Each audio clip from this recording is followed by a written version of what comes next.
સ્વામિનારાયણ સાક્ષાત અક્ષર પુરુષોત્તમા સર્વેભ્ય પરમાં શાંતિં આનંદં સુખમર્પયેત. શ્રી સ્વામિનારાયણ ભગવાનની જય. શ્રી અક્ષર પુરુષોત્તમ મહારાજની જય. શ્રી ગુણાતીતાનંદ સ્વામી મહારાજની જય. શ્રી પ્રમુખ સ્વામી મહારાજની જય. શ્રી મહંત સ્વામી મહારાજની જય. પ્રગટ ગુરુ હરિ પરમ પૂજ્ય મહંત સ્વામી મહારાજની આજ્ઞા અને આશીર્વાદથી આપણે બધાએ નિત્ય પ્રાતઃ કથાનો લાભ લઈ રહ્યા છીએ. આજે આપણા માટે જૂન મહિનાની 26મી તારીખ અને બુધવારનો મહાપવિત્ર દિવસ છે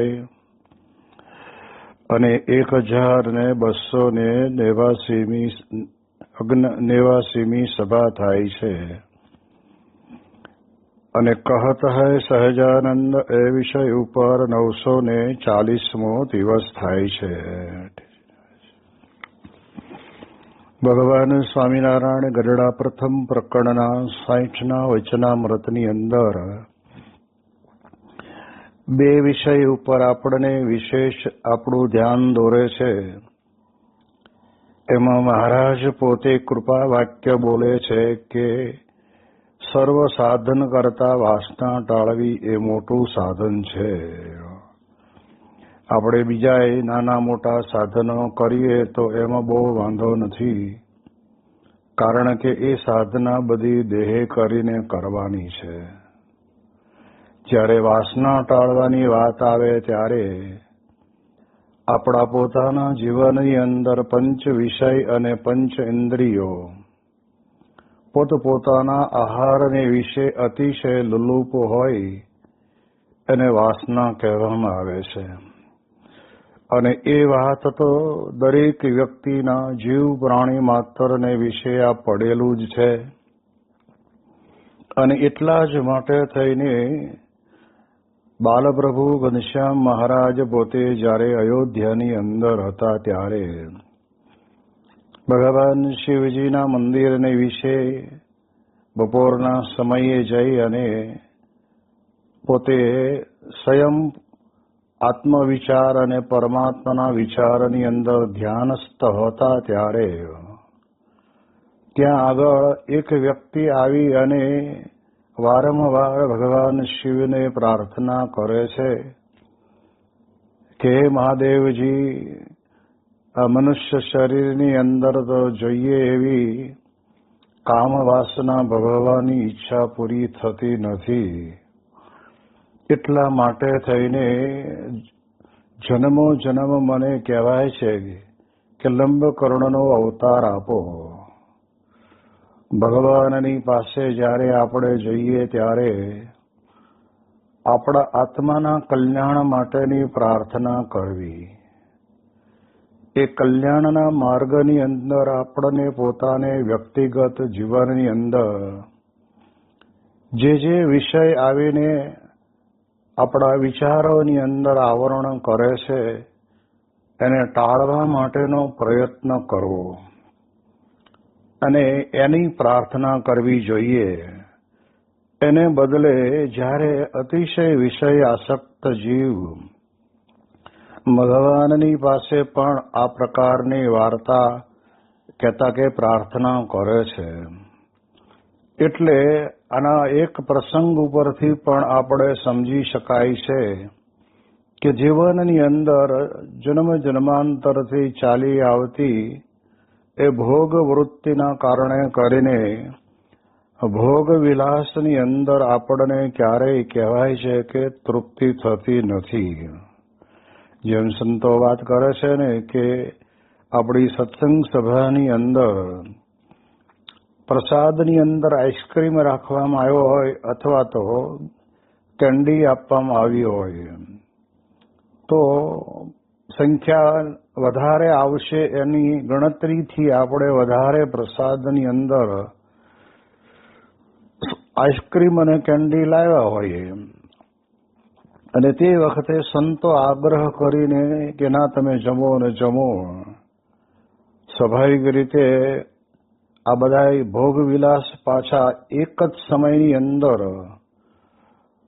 કે ક્ષમ્યતા કરતા વધારે ખાવાની ઈચ્છા થતી હોય પણ અંદર જગ્યા હોય નહીં એટલે થોડી ઘણી અનઈચ્છા આપણને દેખાય અને એના કારણે કરીને સંતોને કે રવાદાન સ્વામી હવે બહુ ઈચ્છા નથી હવે. અને ત્યારે સંતો બહુ આગ્રહ કરે તો કે કામ કરો ને મને બોક્સ આખું આપી દો, હું ઘરે લઈ જઈને ફ્રીજમાં મૂકીશ અને કાલે ખાઈશું. એટલે જે કંઈ આપણને ખાવા પીવાની કે જોવા સાંભળવાની પંચ વિષય તરફની જે આપણી વૃત્તિ છે એ વૃત્તિની અંદર આપણને ક્યારેય તૃપ્તિ નથી થઈ. મહારાજે પોતે વચનામૃતની અંદર લખ્યું છે કે પાતાળ સુધી પૃથ્વી ફાટી અને તમે ગમે તેટલું પાણી અંદર નાખો તો પણ એ ભરાય નહીં. એવી રીતે વિષયને ભોગવવાથી કોઈ દિવસ આપણી વૃત્તિ સંતોષાતી નથી. એને બદલે વિષય તરફ આપણી સંયમ વૃત્તિ જો હોય તો એના કારણે કરીને આપણને સંયમ એક આપણા જીવનની અંદર આપણને ઉર્જા ઉત્પન્ન કરે છે. આપણને સંતોષપણાની ભાવના આપણા જીવનની અંદર આપણને આવે છે. એટલે આપણા શાસ્ત્રોની અંદર બધી જગ્યાએ પણ આપણને આ જ વાત કરી છે કે જીવનની અંદર આ પ્રમાણે પંચ વિષય તરફ આપણે આપણી ઈચ્છાઓને ઓછી કરી નાખી, સામાન્ય કરી નાખી અને માત્ર દેહનું પોષણ કરવા માટેની જ આપણી આ ઈચ્છા હોય એવું જો અંતરની અંદર દ્રઢ થાય તો કહેશે કે ધીમે ધીમે કરતા કરતા એનાથી આપણને ફાયદો થશે અને આ વાસનામય જે વિચારો આવે છે એ વિચારો થોડા ઘણા ઓછા થાય. એટલે એટલા માટે થઈને આપણે જાણીએ છીએ કે ગમે તેવી જ્ઞાની હોય પણ જો એને પોતાના જીવનની અંદર આ પ્રકારે પંચ વિષય તરફ એની વૃત્તિ જો સંયમમાં ન હોય ને તો પણ કહેવાય છે કે સમયાંતરે કેવું થઈને ઊભું રહે. તો આપણને નિષ્કુળાનંદ સ્વામી કહે છે ને કે ઘન વર્ષે મેઘ પાંગરે. આ પ્રમાણે સૃષ્ટિની અંદર જ્યારે વરસાદ ન હોય ત્યારે તો જમીન આપણને હુકી ભઠ્ઠ લાગે પણ જેવો વરસાદ પડે અને વરસાદનો યોગ થાય ને એટલે તરત જ 2-4 દાડાની અંદરથી પડેલા બીજના અંકુર બધાય ફૂટી નીકળે. એવી રીતે ભોગ વિલાસ મળે તો પણ કહેવાય છે કે એમાંથી પણ આપણને વાસનાના વિચારો વિશેષ કરીને થતા હોય છે. ન મળે તો પણ મનની અંદર એમ રહે કે આ બધું દુનિયાની અંદર ભગવાને આવું બનાવ્યું છે તો આ પંચ વિષય તરફ આપણને મળતું નથી એટલે આપણે ભોગવી શકતા નથી એટલે એની અંતરની અંદર અતિશય આતુરતા રહે. માટે મહારાજ પોતે આપણને કહે છે કે આ સાધન કઠણ છે.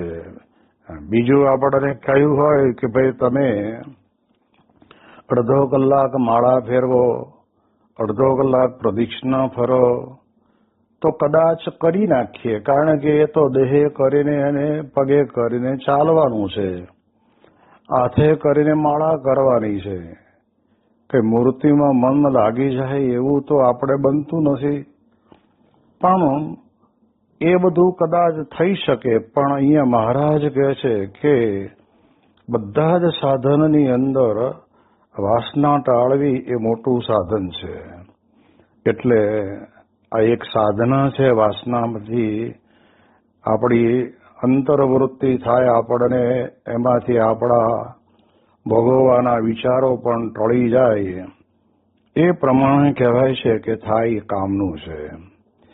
એટલે મહારાજ પોતે આપણને વિશેષ વાત કરીને કહેતા કહે છે કે તે વાસના ટાળવાની તો એમ વિગતિ છે જે શબ્દ, સ્પર્શ, રૂપ, રસ અને ગંધ એ જે પંચ વિષય તેને વિશે જેટલી પોતાને તૃષ્ણા હોય તેનો વિચાર કરવો.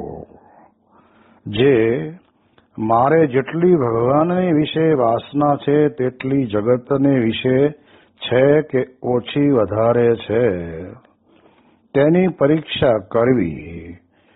મહારાજ આપણને એક એવો અદ્ભુત સુંદર વિચાર આપે છે. કારણ કે આવો શુભ વિચાર આપનાર આ પૃથ્વી ઉપર તો ભગવાન અને સંત સિવાય બીજો કોઈ નથી. બાકી તો જો વિષયાસક્ત જીવને એને જેવો જ એને મળે તો એને પણ એની અંદર ખેંચી જાય. આજે ઘણી વખત આપણે જૂના પ્રસંગોને સાંભળીએ તો આપણને ખ્યાલ આવે કે કહેવાય એ સત્સંગી, પણ રવિવારને દિવસે લોક પ્રચલિત કોઈ થિયેટરની અંદર પિક્ચર આવ્યું હોય અને એને જોવા માટે થઈને એ સત્સંગીને મિત્ર હોય એ રવિ સભાના સમય પહેલા અને ઘરે આવીને બેસે ને કે આજ તો તારે મારે જોડે જ આવવું પડશે, તું મારો ખાસ જીગરજાન ભાઈબંધ છો તો તારે આજ હું કહું એમ કરવાનું છે. એમ કરીને જો એમની વૃત્તિ ભગવાન કે સત્પુરુષને વિશે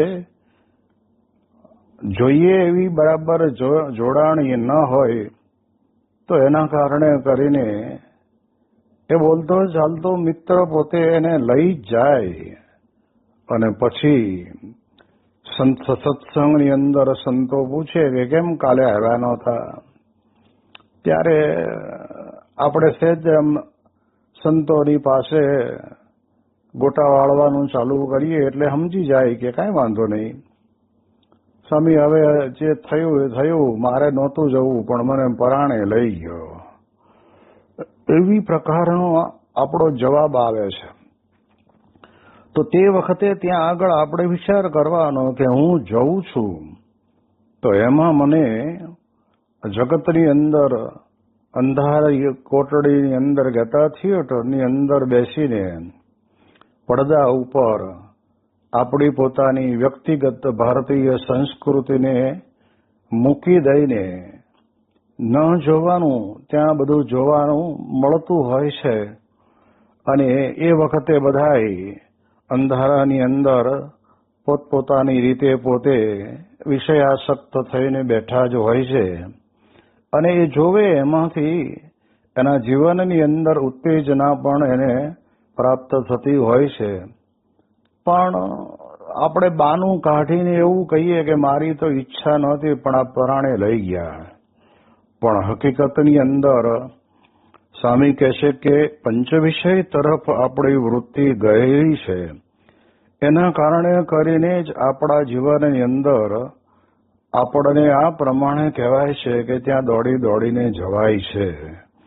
એટલે મહારાજ પોતે આપણને બહુ સ્પષ્ટપણે અહીંયા આગળ કહે છે કે જે શબ્દો છે એને સાંભળવા માટે આપણે જોઈએ ને સંતો ઘણી વખત કથા વાર્તા કરતા હોય ને ત્યારે એકાદો પ્રસંગ વિશેષ કરીને કહેવાની ઈચ્છા હોય અને કહેતા હોય, એમાં 2-5 મિનિટનો થોડું ઘણું સમય વધારે જાય એટલે તરત જ ઘડિયાળ સામું આપણું ધ્યાન જાય અને ત્યાં આગળ આપણને એમ થાય કે મળો આને તો ચાલુ રાખ્યું, આ તો ટાઈમ થઈ ગયો છે, પૂરું થઈ ગયું છે અને હજુ ચલાવે છે, કેટલું ચાલશે શું ખબર. એટલે જે પૂર્વના સમયની અંદર બેસીને જે કંઈ સત્સંગનો લાભ લીધો છે એ બધું આવા એક વિચાર વડે કરીને આપણને બધું વિસરાઈ જતું હોય છે અને પછી યાદ રહેતું નથી. એટલે આપણે એ પણ એક સમજવું જરૂરી છે કે જીવનની અંદર મોટા પુરુષ જે તે સમયની અંદર જ્યારે જે આપણી સમક્ષ આપણને આશીર્વચનની અંદર કથા વાર્તા દ્વારા જે જ્ઞાન આપે એને આપણી કક્ષા પ્રમાણે, આપણે એવું નથી કહેતા કે શબ્દસહ આપણને યાદ રહી જાય, પણ આપણી કક્ષા પ્રમાણે પણ આપણે રાખવાનો પ્રયત્ન ઘણી વખત નથી કરતા. અને એની અંદર તમે જોવા જાઓ તો કહેવાય છે કે આ પ્રકારે સત્પુરુષના વચન તો બહુ સાંભળ્યા હવે આ લોક જગતનું થોડુંક સાંભળીએ એટલે આપણે સવારના ઉઠીએ ને ત્યારથી માંડીને રાત્રે સૂઈએ ત્યાં સુધી કેટલું બધું સાંભળીએ છીએ. એ બધું જ આપણા કામનું નથી હોતું. જેમ કે દાખલા તરીકે બસની અંદર બેસીને તમે તમારા ગામમાંથી કોઈ નજીકના મોટા સેન્ટરની અંદર જતા હો તો બસમાં તો 50-60 જણા બેઠા હોય, પણ તેની બાજુમાં તમે બેઠા હોય ને એ 2 જણા, એ વાતદાયા માણસો હોય, પોતપોતાની રીતે ધંધાની કે પછી લોક જગતના રાજકારણની કે પછી પોતાના પરિવારની અંદર કઈ નાના મોટા અઘટિત પ્રશ્નો બન્યા હોય એની ચર્ચા કરે. અરે આજ તો અમારે આમ થયું અને પછી તો આવું થયું, એવી વાતો કરવા માંડે. તો આપણે સાંભળવું નથી, પણ કઈ કાનની અંદર તો એ તરત જ અવાજ આવવાનો જ છે. એટલે સાંભળીએ, આપણા કામનું ન હોય તો પણ, અને એ સંભળાયેલા શબ્દો પણ આપણને જીવનની અંદર જતે સમયે અવળી અસર કરે છે. એટલે જ યોગીજી મહારાજ પોતે કહેતા કે વ્યર્થ કાલો ન નેતયો ભક્તિમ ભગવતો વિના. કે આપણે સમય ભલે બસની અંદર જતા હોય એ 2 જણા વાતો કરે. અત્યારે તો આપણે કેટલી સરસ સુવિધા થઈ ગઈ છે કે આપણા જ મોબાઈલની અંદર અક્ષર અમૃત નામની એપ્લિકેશન નાખી દીધી હોય તો આપણા ભગવાન સ્વામિનારાયણથી લઈને ગુણાતીત ગુરુવર્યોના તમામ જીવન ચરિત્રોની ઓડિયો બુક આપણે જ્યાં જઈએ ત્યાં આપણી સાથે ખીચાની અંદર મોબાઈલ મૂક્યો એટલે મોબાઈલમાં ઓડિયો બુક પણ આવી ગઈ, ગુરુહરિ દર્શન પણ આવી ગયા. એ બધા સારા સારા મનની અંદર વિચારો આવે તો આપણે એ જો સાંભળતા રહીએ તો એના કારણે કરીને આપણને બાજુવાળાના શબ્દોની અસર થોડીક ઓછી થાય. એટલે એટલા માટે થઈને મહારાજ પોતે કહેશે કે અહીંયા આગળ જે શબ્દ છે ને એને વિશેષ કરીને કથા વાર્તાની અંદર તો માણસ માત્રની કીડીઓ ચડતી હોય ને એવું લાગે, પણ હમણે જો કંઈક ધમાલ થતી હોય અને તડકો કે મારું કામ નહીં અને જપાજપીને થપાથપી થતી હોય તો જોવા માટે કોઈને આમંત્રણ આપવું પડતું નથી. એ સાંભળવા શું બોલે છે એને સાંભળવા માટે પણ કોઈને કહેવું પડતું નથી. અને ત્યાં આગળ આપણા પગ સ્થિર થઈ જાય છે. એટલે શું છે કે અનંત જન્મથી ચાલી આવતી આપણી આ જગતના સંબંધની જે શાબ્દિક જે શબ્દ પરંપરામાં આવતી એવી જે આપણી વાસના, એની અંદર સંતોષ થતી હોય એવું માણસ માત્ર અનુભવાતું હોય છે. એટલે એવા શબ્દોની અંદર આજે આપણે જોઈએ છીએ ઘણો બધો મોટો વર્ગ પોતે પોતાના કાનની અંદર હેન્ડસ્પ્રે નાખીને બાઇક લઈને જતો હોય કે બસમાં કે ટ્રેનમાં જતો હોય તો એ જે એને પસંદ હોય એ પ્રકારના એ જેને કહેવાય ને કે પિક્ચરના ગીતો એ સાંભળતો જતો હોય. અહીંથી કોક હોર્ન મારે ખટારાવાળો ડમ્પરવાળો તો એ સંભળાય નહીં એને, કારણ કે એને એમાં એવા શબ્દોની અંદર, એવા સંગીતની અંદર એને રસ પડ્યો છે. એટલે એ રસની અંદર પણ ઘણી વખત માણસ પોતે એ ભાન ભૂલી જાય છે, સ્ટેરિંગ કંટ્રોલ ગુમાવી દે છે અને પટકાય છે અને મૃત્યુ પણ પામતા હોય છે. એ આપણે આપણા જીવનની અંદર આપણે જોયું છે. એટલે આપણા જીવનની અંદર આપણે શબ્દ સાંભળીએ એની ના નથી, પણ આપણા જીવનને ઉત્કર્ષ કરે, આપણા જીવની અંદર બળ અને પ્રેરણા મળે એવા શબ્દો જ્યારે આપણે સાંભળીએ ત્યારે જરૂર આપણા જીવનની અંદર આપણને આ પ્રકારે કહેવાય છે કે અંતરની અંદર આપણને પરમ શાંતિ વર્તતી હોય છે. પછી બીજી વાત આવીને ઊભી રહે છે કે સ્પર્શની.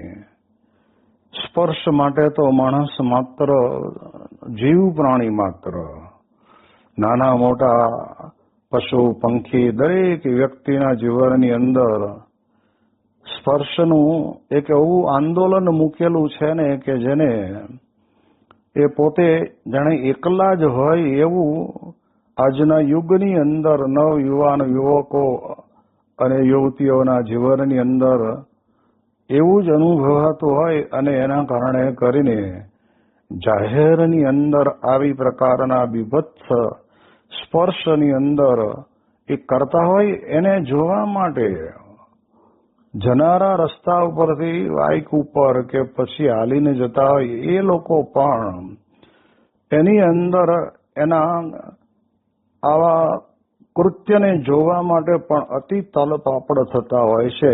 એ શું છે તો કે અંતરની અંદર આ પ્રકારની એ સ્પર્શ વડે કરીને એ પોતાના જીવનની અંદર આ પ્રકારનો જે સ્પર્શનો અનુભવ કરે છે એને લેવાની ઈચ્છા એને જાગૃત થતી હોય છે. અને એટલા જ માટે થઈને આપણે પણ આ સત્સંગની અંદર આવ્યા ત્યારે આપણા જીવનની અંદર પણ સ્પર્શ તો માત્ર ભગવાન અને સંતના ચરણ રજનો કરવો કે જેના કારણે કરીને આપણામાં આવતા ખોટા વિચારો ટળી જાય, અથવા તો ભગવાનને અર્પણ કરાયેલા જે પુષ્પ, તુલસી દળ અથવા તો પછી કાંઈ એવી પ્રકારની પ્રસાદિક વસ્તુ એનો સ્પર્શ કરીએ તો એના વડે કરીને આપણા પણ વિચારો સારા આવે. એટલે એ દ્રષ્ટિએ કરીને આપણે પણ જ્યારે આપણા જીવનની અંદરથી આ વાસનાને ટાળવી છે ત્યારે તે વખતે એનો પણ એક વિચાર કરવો પડે. અને એટલા જ માટે થઈને મહારાજ પંચાળાના પહેલા વચનામૃતની અંદર કહે છે કે જે સત્સંગી સત્સંગની અંદર ઉત્તમ વિચારને પામ્યો હોય તો એ વિચારના બળે કરીને પોતાના જીવનની અંદર એ ઉત્તમ વિષયમાંથી વૃત્તિ પાછી વાળીને એ કનિષ્ઠ વિષય તરફ લઈ જાય. એટલે એમ કરતા કરતા એમાં એ પોતે પોતાના જીવનની અંદર વિશેષ સત્સંગની અંદર જાણપણું રાખીને પ્રગતિ કરી શકે. એટલે મહારાજ અહીંયા આગળ એ કહે છે કે મહારાજ પછી કહે છે કે રૂપ. તો રૂપ તો એવું છે ને કે ગમે તેવી આંખે ઝાંખપ આવી હોય ને તોય પણ એક વખત એ રૂપ જોઈ જાય ને ત્યારે અંતરની અંદર કલ્પના ના કરી હોય એવા વિચારો પણ આવે છે. એટલે સંતો વાત કરે છે કે બધી જ ઇન્દ્રિયોની અંદર મુખ્યત્વે એ રૂપ કહેતા આંખ વડે કરીને જે જોવું ને એની અંદર જ માણસને પાંચે પાંચ વિષય તરફ વધારે ભોગ ભોગવવાની ઈચ્છા જાગૃત થતી હોય છે. અને આજે આપણે જાણીએ છીએ કે બનાવટી રૂપ, સૌંદર્ય ના વિશિષ્ટ સાધનો વડે કરીને લોકો પોતે લોક જગતની અંદર રૂપવાન બનવાના પ્રયત્નો કરે અને એનું ફળ તો છેવટે એકબીજાની સાથે રહીને ભ્રષ્ટ થવાનો જ હાથમાં આવતું હોય છે. એટલે એટલા માટે ભગવાન સ્વામિનારાયણે આપણને આ એક જ વિષય, રૂપ એટલે આંખ વડે કરીને જોવું. સંત સ્વામી વાત કરીને કહેતા કે આપણું મુઠ્ઠી જેવડું હૃદય છે, એમની અંદર આપણે આંખ વડે કરીને જેટલું જોયું, જ્યારે નાના હતા ત્યારથી માંડીને અત્યાર સુધીની અંદર જેટલું જોયું ને એ બધું જ કહેવાય છે કે એ હૃદયની અંદર પડ્યું છે. અને કંઈક એવું પાછું ફરી વખત રૂપ જોવાઈ જાય ત્યારે અંદર પડેલી જે વાસનામય વિચારધારા એ તરત જ વિશેષ કરીને જાગૃત થતી હોય છે. એટલે એટલા માટે થઈને મહારાજ કહે છે કે આંખને વિશેષ કરીને સંયમમાં રાખવી. એટલે આપણને ઘણી વખત ઘણા ગ્રસ્તના ઘરની અંદર આપણે જઈએ તે વખતે 3 ગાંધીજીના વાંદરાના પૂતળા મૂકેલા હોય છે લગભગ મોટા ભાગના ઘરોની અંદર. અને એની અંદર એક વાંદરો પોતે પોતાના 2 હાથ પોતાની આંખને આડા કરીને બેઠો છે. એક વાંદરો પોતે પોતાના 2 હાથને કાનની અંદર આંગળી નાખીને બેઠો છે. અને ત્રીજો વાંદરો છે એ પોતે પોતાના 2 હાથ પોતાના મોઢા ઉપર મૂકીને બેઠો છે. ત્રણેયનો ઉદ્દેશ તો એ જ છે કે આંખ વડે કરીને આપણે ખોટું જોવું નથી, પણ જન્મ જન્માંતરની પડેલી વાસના એ આવું જ્યારે રૂપ અને સૌંદર્ય જોવાનો ભભકાદાર એ સમય જ્યારે એને મળે છે ત્યારે એનાથી જોયા વગર રહેવાતું નથી. ઘણી વખત આપણે જાણીએ છીએ કે પરપુરુષ મહિલાઓ પોતે પોતાની રીતે નવરાત્રિની અંદર ગરબીનું ગાન કરતા હોય તો ત્યાં આગળ પુરુષોએ પણ ઊભું રહેવાની જરૂર નથી. ત્યાં એ વિભાગ જ મહિલાઓનો છે. પણ આજે તો એ બધી જ મર્યાદા ચૂકાઈ ગઈ છે અને મોટી મોટી સંખ્યામાં 10,000, 15,000 અને પાછું છાપામાં આવે કે યુવા ધન ગણી રહ્યું છે. પણ એની અંદર એવા રાત્રિના આવા વિચિત્ર સમયની અંદર એ ગરબી ગાવા અને ગરબીમાં નાચવામાં એકબીજાના રૂપ સૌંદર્યની અંદર એટલા બધા મોહિત બની જાય છે કે જે એના જીવનની અંદર એને કલંકરૂપ બની જતું હોય છે.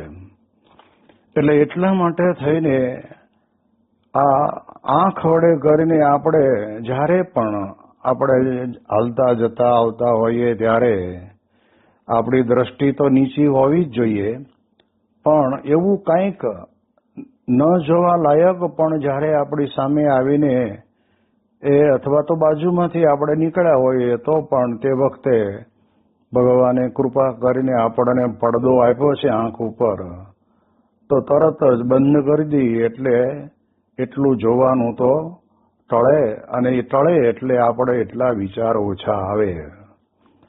ઘણા લોકો પોતાના મનની અંદર એવું વિચારતા હોય છે કે એમ આંખ બંધ કરી દઈએ એટલે કંઈ આપણે વિષયની અંદરથી આપણી વૃત્તિ થોડી પાછી વળી જાય. પણ કહેવાય છે ને કે મણ ઘઉંની અંદર એકાદ મુઠ્ઠી જેટલી કાંકરી હોય તો વીણી અને આપણે કાઢી નખાય, પણ મણ ઘઉંમાં 2 મણ કાંકરા હોય તો વીણવું શું? ઘઉં વીણવા કે કાંકરા વીણવા? એમ જેટલું આપણે સંયમ રાખીશું એટલું જ આપણા જીવનની અંદર આપણે પ્રગતિ કરી શકીશું. આધ્યાત્મિક આપણને ઉર્જા અંતરની અંદર ઉત્પન્ન થતી રહેશે અને એ સંયમે કરીને જ આપણા જીવનની અંદર આપણને પણ એ આ વાસના ટાળવાની અંદર ઘણું બધું આપણને ઉપયોગી થાય છે. એટલે મહારાજે ખરેખર આપણા ઉપર અતિ કરુણા કરી છે અને આવી રીતે આપણને મહારાજ સમજાવે છે કે વાસના ટાળવી ઘણી કઠણ છે, પણ એક વિચારને જો વ્યક્તિ પામે તો એના જીવનની અંદર બહુ મોટું ભગીરથ કામ પણ કરી શકતા હોય છે. એની વિશેષ વાતો આપણે આવતીકાલે કરીશું. શ્રી સ્વામિનારાયણ ભગવાનની જય.